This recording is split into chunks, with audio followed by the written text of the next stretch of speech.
আমাদের এত খাল বিল নদী নালার দেশ আমরা, আমাদের দেশের মানুষের কেন আমিষের কষ্ট হবে? খালেদা জিয়া ঘোষণা দিল যে দেশের মানুষকে ডাল ভাত খাওয়াবে। সে ডাল ভাত খাওয়াতেও কিন্তু ব্যর্থ হয়েছিল। আমরা বিশাল সমুদ্র সীমা অর্জন করেছি। আজকে এই সমুদ্র সম্পদ আমাদের কাজে লাগানোর জন্য আমরা সুনীল অর্থনীতি ঘোষণা দিয়েছি। তবে দুর্ভাগ্যের বিষয় হলো গভীর সমুদ্রের সম্পদ এখন আমরা আরোহণ করতে পারিনি। এটা আহরণ করাটা খুব আসলে উদ্যোক্তাও পাওয়া যাচ্ছে না, এটা হলো বাস্তবতা। তবে মিঠা পানির মাছ উৎপাদনে আমরা এখন কিন্তু স্বয়ংসম্পূর্ণ এবং এই উৎপাদন আরও আমরা বাড়াতে চাই। আমাদের এত খাল বিল নদী নালার দেশ আমরা, আমাদের দেশের মানুষের কেন আমিষের কষ্ট হবে?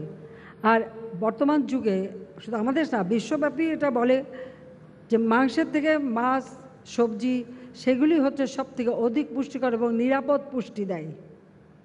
আর মিঠা পানির মাছ তো আরও বেশি।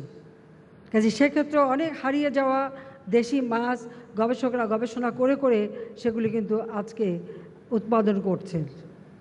আমরা আমাদের অনেক প্রায় বিলুপ্ত প্রায় মাছগুলি আবার ফিরে পাচ্ছি। গবেষণা ছাড়া কোনো দেশ এগোতে পারেনি, এটাই হলো বড় কথা। তাছাড়া মুরগির ক্ষেত্রেও গবেষণা করে করে বিভিন্ন ধরনের পাখি এখন উৎপাদন হচ্ছে।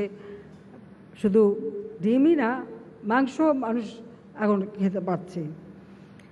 একটি কথা না বলে পারছি না যে আমাদের আগে যারা ক্ষমতায় ছিলেন, যেমন খালেদা জিয়া ঘোষণা দিল যে দেশের মানুষকে ডাল ভাত খাওয়াবে। সে ডাল ভাত খাওয়াতেও কিন্তু ব্যর্থ হয়েছিল। এরপর 2007 সালে আসলো তত্ত্বাবধায়ক সরকার। আপনাদের মনে আছে ফখরুদ্দিন সাহেব প্রধান উপদেষ্টা, ইয়াজুদ্দিন সাহেব রাষ্ট্রপতি, সেনাপ্রধান মঈনুদ্দিন, মেজর জেনারেল মঈনুদ্দিন আবার ঘোষণা দিলেন আলু খাওয়ার জন্য। আলুর হাজার পদের আলুর নানা রকমের মানে তৈরি করা হলো এবং তার আবার প্রদর্শনী হলো বেশ উন্নত হোটেলে, যে মানুষ ভাত পাচ্ছে না তাতে কি আছে, আলু খাবে। তো কেউ আমাদের ডাল ভাত খাওয়াতে চাইলো, কেউ আমাদের আলু খাওয়াতে চাইলো। মাছে ভাতে বাঙালি আমরা, তা আমার মাছে ভাতে বাঙালি মাছ ভাত পেলেই তো যথেষ্ট। সেটাই তো আমরা চাই, বলেন ঠিক কি না? সেটাই তো আমাদের লক্ষ্য। কাজে আমরা সেদিকেই দৃষ্টি দিয়েছি। এখন অন্তত বলতে পারি মাছ ভাতের অভাবটা নাই, ডাল ভাতেরও অভাব নাই। তবে মানুষের চাহিদা এখন মাংস, আরও বড় বড় মাছ সব কিছু খাবে। তো এখন দেখি জিনিসের দাম নিয়ে চিন্তিত। পেঁয়াজের দাম বাড়লো কেন? পেঁয়াজ আমরা কিন্তু 90% পেঁয়াজই আমাদের আনতে হতো ভারত থেকে, সম্পূর্ণ নির্ভরশীল ছিলাম। ভোজ্য তেল 90% আনতে হয় বিদেশ থেকে।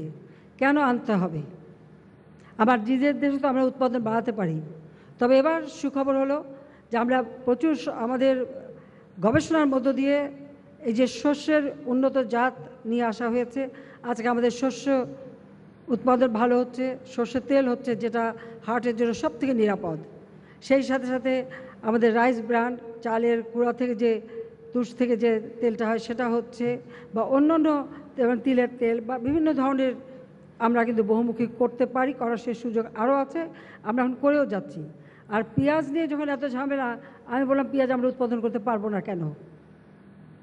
জাতিপিতা তো বলেছেন আমাদের সোনার মাটি, সোনার মাটিতে যা দেবো তাই ফসল হবে। এবং আপনারা আজকে দেখেন আমাদের পেঁয়াজ উৎপাদনে এখন বোধহয় প্রায় 40% আমরা নিজেরাই উৎপাদন করতে পারি।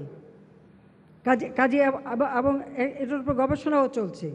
এরপরে কারো কাছে মুখাপেক্ষি হয়ে থাকবো না, আমরা নিজেরা উৎপাদন করব প্রতিটি জিনিস। সেইভাবে আমাদের কিন্তু চলতে হবে।